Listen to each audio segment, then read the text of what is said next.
नमस्कार दोस्तों, मेरी YouTube चैनल पर आपका एक बार फिर से स्वागत है। देखो, हम जिस टॉपिक पर बात कर रहे थे उस टॉपिक का नाम है बाबर। ठीक है, बाबर को हम कहाँ तक लेके आ गए थे? बाबर को हम लेके आए थे, मतलब उसने अपनी उपाधि त्याग दी थी, मिर्जा की उपाधि, उसने बादशाह की उपाधि धारण की थी। उसके बाद थोड़ी चर्चा करते हैं, थोड़े पहले की बात चर्चा करते हैं। देखो, बाबर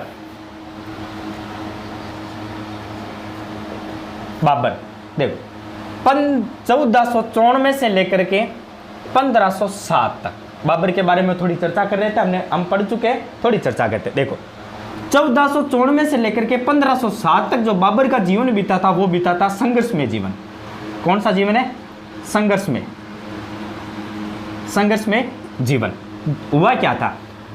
हमने जो पिछली क्लास में चर्चा की थी कि जब बाबर फरगना का शासक बना था उस समय उसने उसको अपने चाचा के साथ संघर्ष करना पड़ा था, लेकिन उस पर अल्लाह की या ईश्वर की कृपा थी कि चाचा फरगना पहुंचने से पहले ही नदी के किनारे उसकी तबीयत खराब हो गई थी और उसकी मृत्यु हो गई थी। उसके बाद चाचा का पुत्र आ गया था अली मिर्जा से उसने संघर्ष किया था समरकंद को लेकर के। अली मिर्जा के बाद आया था उज्बेक नेता सेमानी खां से उसने संघर्ष किया था। और हमने चर्चा कर ली थी, मैंने आपको पहले ही बताया है कि कुल 3 बार उसने समरकंद पर विजय प्राप्त की थी। 2 बार मैंने बता दी है और तीसरी मैं अभी आपको बता दूंगा। लेकिन उससे पहले थोड़ी सी चर्चा करते हैं 1507 के बाद उसके साथ क्या हुआ। देखो, 1494 से लेकर के 1507 तक उसकी जीवन में केवल एक ही बढ़िया काम हुआ था, वो हुआ था शादियां। और इस 70 काल में उसकी टोटल शादी हो चुकी थी 3। और जो तीसरी बेगम है, उस तीसरी बेगम का नाम है महम बेगम। देखो, महम बेगम और बाबर से जिस संतान की उत्पत्ति हुई थी उस संतान का नाम है हुमायूं। क्या नाम है? हुमायूं। हुआ क्या था कि 1494 से लेकर के 1507 तक ना ही तो बाबर का राज्य विस्तार हुआ था और ना ही बाबर को कोई संतान की उत्पत्ति हुई थी। अब हुआ क्या, बाबर ने एक निर्णय किया था और उस निर्णय के तहत आपको मैंने बताया था कि 1507 के अंदर बाबर ने मिर्जा की उपाधि त्याग दी थी। किसकी उपाधि त्याग दी थी? मिर्जा की उपाधि। क्योंकि बाबर सोच रहा था कि हो ना हो कुछ मेरे नाम में मिस्टेक है, इसलिए उन्हें मिर्जा की उपाधि त्याग दी थी और उपाधि धारण की थी पादशाही की। किसकी की थी? पादशाही। अब हुआ क्या, जैसे ही उन्हें पादशाह की उपाधि धारण की थी, कुछ समय बाद उसको एक पुत्र रत्न की प्राप्ति हुई थी और उस पुत्र का नाम है हुमायूं।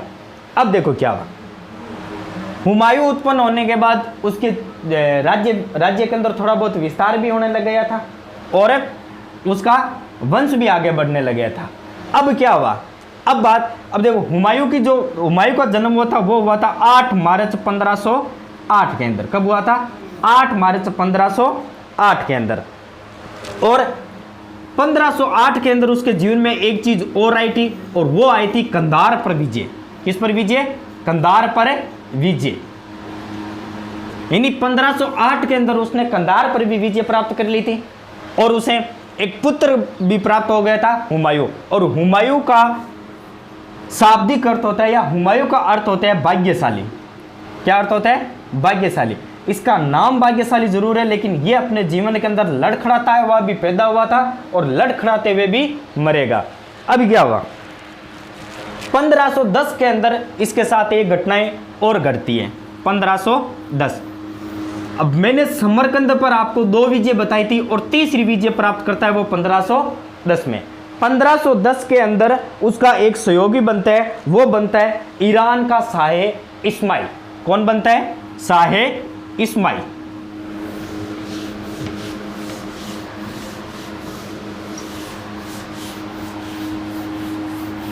इस समरकंद की विजय को आप पढ़ लेना क्योंकि ये बहुत बार पूछा जाता है। देखो, समरकंद बात करते हैं 1510 की। 1510 के अंदर उसे एक दोस्त मिलता है और उस दोस्त का नाम है, वो ईरान का रहने वाला था और उसका नाम है शाह इस्माइल।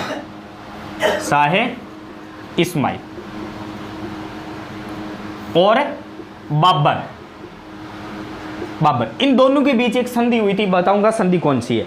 अब क्या हुआ, हम जिस चीज की बात कर रहे हैं वो है समरकंद।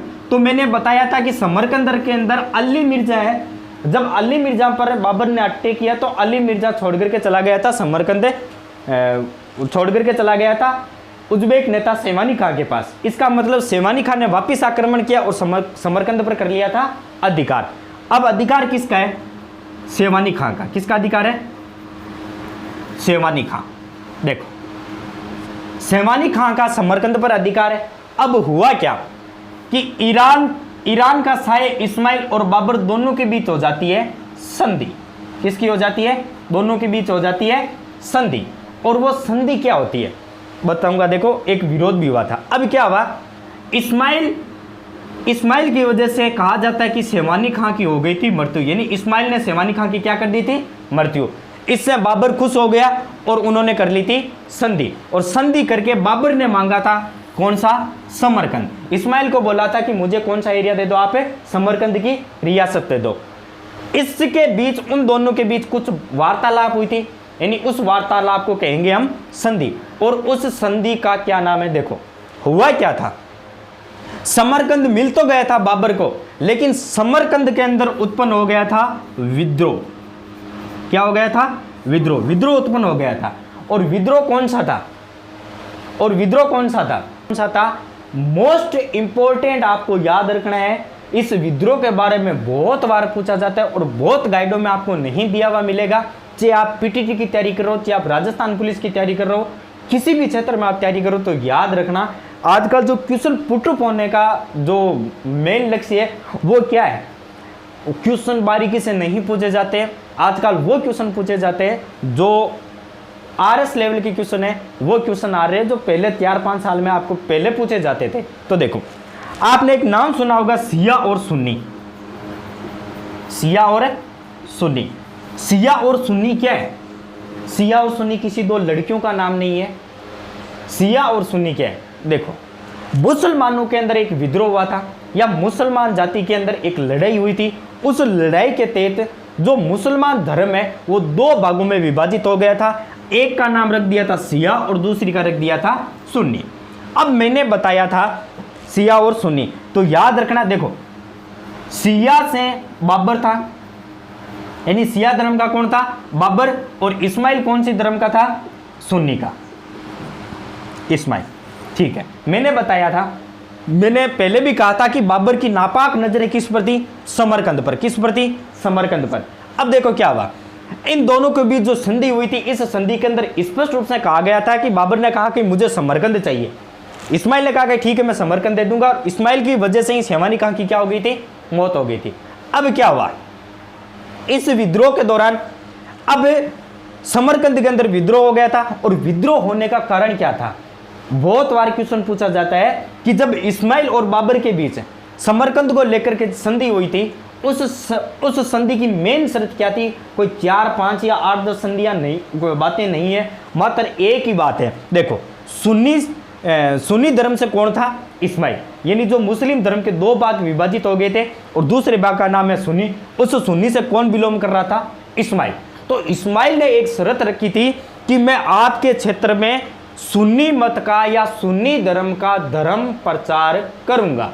बाबर ने कहा था हाँ कर लेना, लेकिन जो समरकंद की जनता है और ईरान की जनता है, उन दोनों के बीच मतभेद उत्पन्न हो गया था।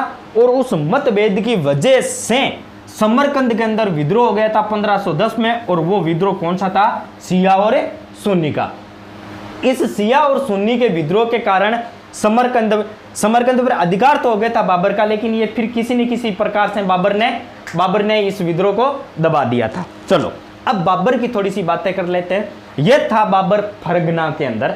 अब बाबर भारत कैसे आता है, भारत में उसको कौन लेकर के आता है, किसकी वो सहायता लेता है, उन सब की चर्चा करेंगे। तो देखो, बाबर की जीवन की 2-3 बातें वो मैं आपको और बता देता हूं। क्या क्या बातें याद रखना।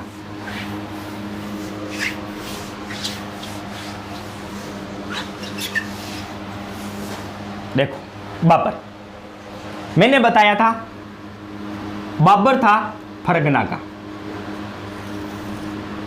बाबर कहाँ का शासक था? फरगना का। हुआ क्या, बाबर मात्र 6 साल की उम्र के अंदर सभी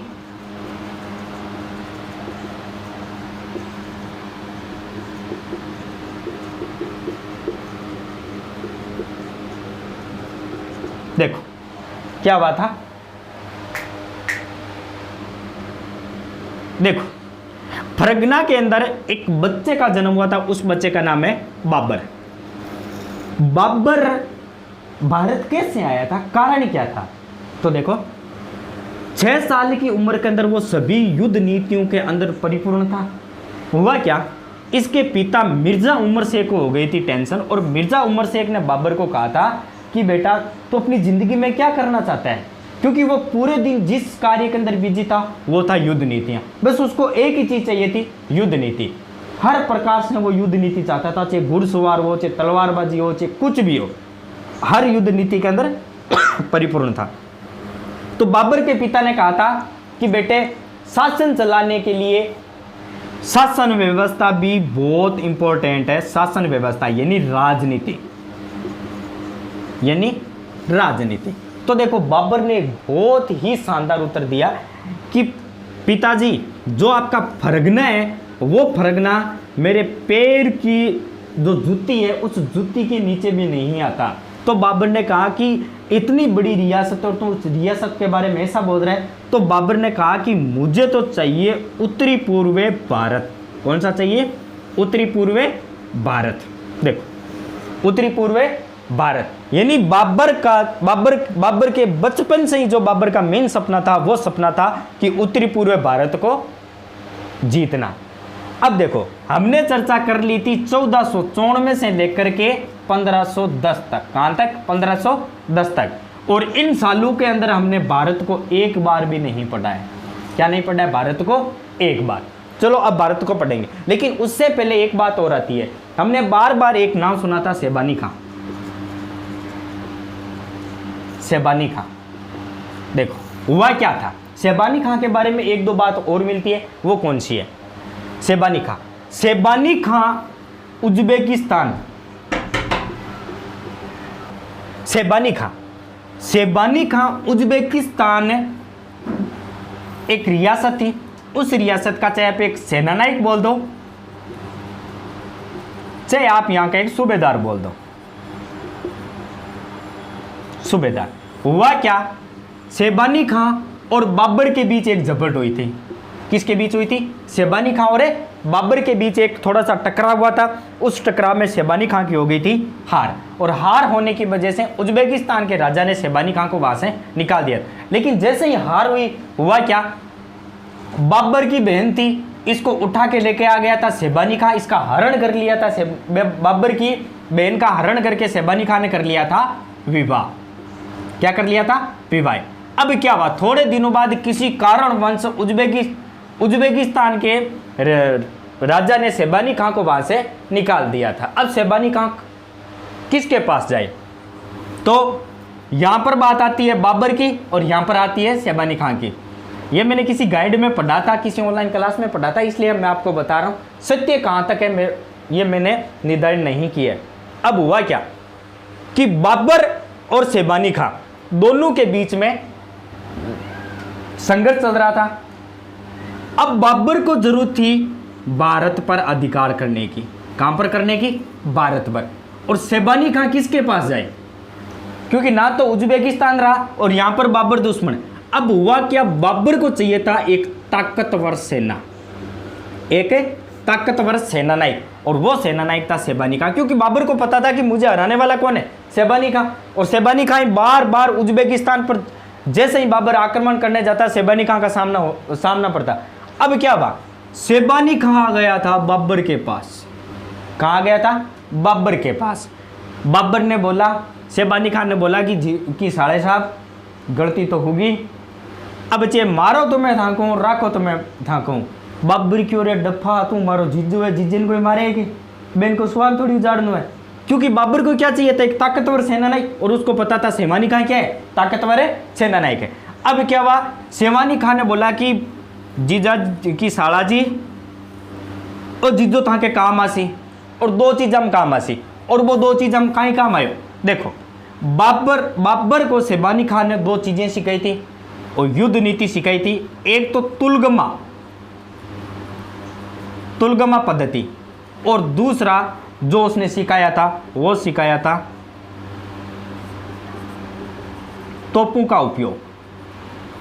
क्या सिखाया था? तोपों का उपयोग। आप पढ़ लेना कि तुलगमा पद्धति सबसे पहले कहां से शुरू हुई थी, तो वो हुई थी उज्बेकिस्तान से। कहां से हुई थी? उज्बेकिस्तान से।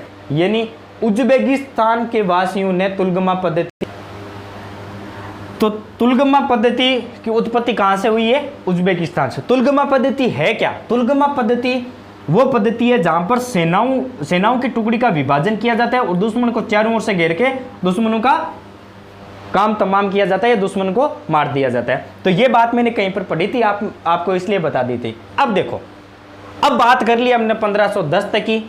अब बात आती है, हम डायरेक्ट लेके चलते हैं आपको भारत के अंदर बाबर कैसे आया था। तो भारत के अंदर बाबर कैसे आया था, मोस्ट इंपोर्टेंट क्वेश्चन है। यदि आप राजस्थान से हो तो राजस्थान के संदर्भ में इसको बार बार पूछा जाता है, और यदि आप इंडिया लेवल की भी किसी भी भर्ती की तैयारी कर रहे हो, जीके की तैयारी कर रहे हो, तो भी आपको मोस्ट इंपोर्टेंट है, यहां से याद रखना है। छोटे से छोटे एग्जाम से लेकर के बड़े से बड़े एग्जाम तक एक बहुत 3-4 बातें पूछी जाती है कि तुलगमा पद्धति क्या है, किसने किसको सिखाई थी, भारत में कौन लेके आया था, तोप खानों का सर्वप्रथम भारत के अंदर उपयोग किस युद्ध के अंदर हुआ था, कैसे हुआ था। अब देखो, अब बात कर रहे हैं कि हमने बाबर है वो भारत को भूल चुका था, अब बाबर को भारत कैसे याद आता है। देखो, आपने नाम सुना होगा पंजाब प्रांत, यानी वर्तमान के अंदर जम्मू का क्षेत्र है वो पहले पंजाब प्रांत के अंदर आता था। क्या है? देखो, बाबर को भारत कैसे याद आया था। देखो सुनो,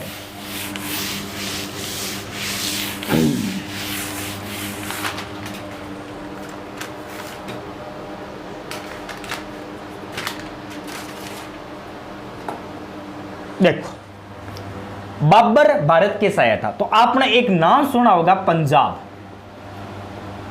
वर्तमान के अंदर जो जम्मू कश्मीर है उस रियासत को पहले पंजाब रियासत के नाम से जाना जाता था। उस पंजाब रियासत के अंदर एक जाति रहती थी यूसुफजाई। देखो, यूसुफजाई रहती थी। हुआ क्या कि जो जम्मू कश्मीर का एरिया आपको पता है भारत का वो ऊपरी एरिया, और यहां पर इसी साइड फरगना था। हुआ क्या था कि पंजाब के अंदर एक जाति थी यूसुफजाई जाति। इस जाति का एक ही काम था लूटपाट करना, यानी लूटपाट करने वाली जाति। लूटपाट करने वाली जाति। अब क्या हुआ, यूसुफजाई जाति ने धीरे धीरे कदम बढ़ा दिए थे फरगना की ओर, यानी फरगना के अंदर जो रियासतें लगती थी छोटी छोटी, वहां पर इस बात का पता चला बाबर को। किसको पता चला? बाबर को। ये क्या करती थी, दिन के अंदर तो रेस्ट करती थी और नाइट में अपने साथियों के साथ जाकर के लूटपाट कर लेती थी। इस बात का पता चला बाबर को, इस बात का पता चल गया था बाबर को। अब क्या हुआ, बाबर ने एक दिन मौका पा करके इस जाति का किया पीछा, और ये इसका पीछा करते करते आ गया था पंजाब। कहां गया था? पंजाब। पंजाब के अंदर इस जाति से संघर्ष हुआ था बाबर का, और इस जाति का दमन कर दिया था बाबर ने। किसने कर दिया था? बाबर ने। यानी यूसुफजाई जाति का दमन करने वाला कौन था? तो याद रखना, यूसुफजाई जाति का दमन करने वाला था बाबर। कौन था? बाबर। और एक क्वेश्चन पूछा जाता है भंडानक जाति, तो उस जाति का जो भंडानक जाति है उसका यही काम था लूटपाट करना। उसका किया था पृथ्वीराज चौहान ने, जो अजमेर का शासक था पृथ्वीराज चौहान, उसने किया था। देखो पंजाब। अब क्या हुआ, बाबर पहुंच गया था भारत। अब उसने देखा कि अरे मैं कहां पहुंच गया। उसने पूछा किसी को कि भाई मैं कहां हूं, तो कहा कि सर आप पहुंच गए हो भारत। जैसे ही उसने भारत का नाम सुना और उसके दिमाग में एक बात आई, अरे यार कि मेरा बचपन का सपना था मैं भारत पर अधिकार करूं। अब क्या हुआ, बाबर भारत तो पहुंच गया था, और जैसे ही भारत पहुंचा उसके दिमाग में एक गहरी चोट लगी और उसको याद आया कि मेरा तो लक्ष्य ही भारत को जीतना था, मैंने अपने बाप को वादा किया था, या फिर मैंने अपने बाप को इसी बात को लेकर के, वो हमारे बीच चर्चा भी हुई थी। अब क्या हुआ, बाबर बार बार अटैक करता है किस पर, पंजाब पर। किस पर करता है, पंजाब पर। अब पंजाब पर अटैक तो करता है, लेकिन उसको यह पता नहीं रहता है कि जिस पर मैं अधिकार करना चाहता हूं यानी भारत, उस भारत की केंद्रीय सत्ता कहां से चलती है,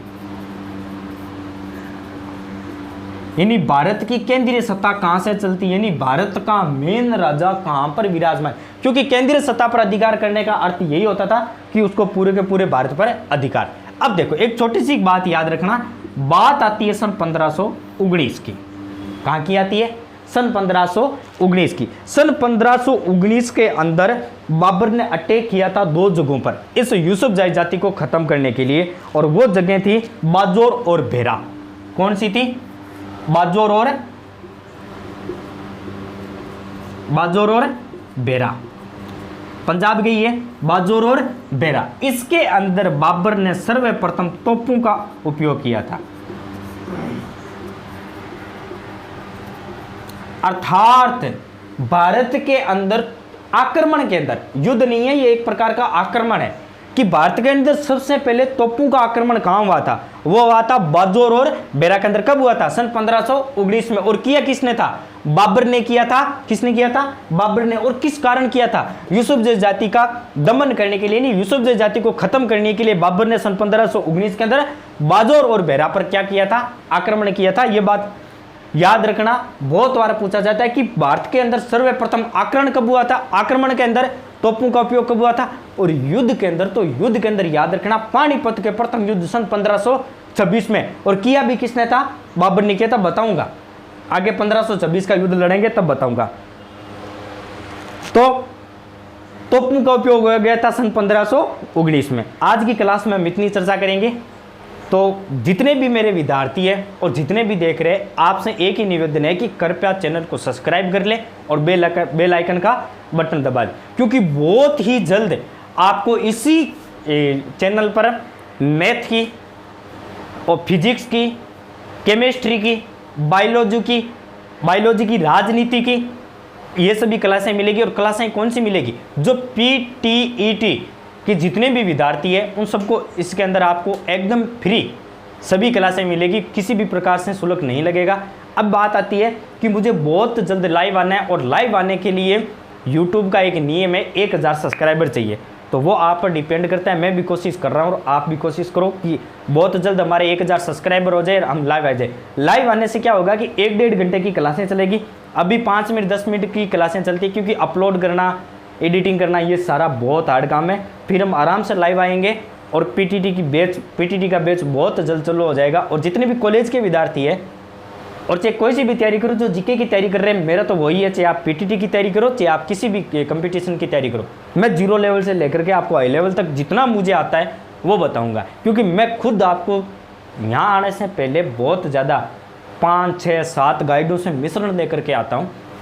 और यदि आपको मेरी क्लास अच्छी लगी है तो प्लीज़ सब्सक्राइब कर लेना, कमेंट करना और शेयर करते रहना, ताकि मेरा सपना पूरा हो जाए और आपको अच्छी शिक्षा मिल जाए। जहाँ तक हो सकता है मैं आपको एक अच्छा जीके का पार्ट दूंगा।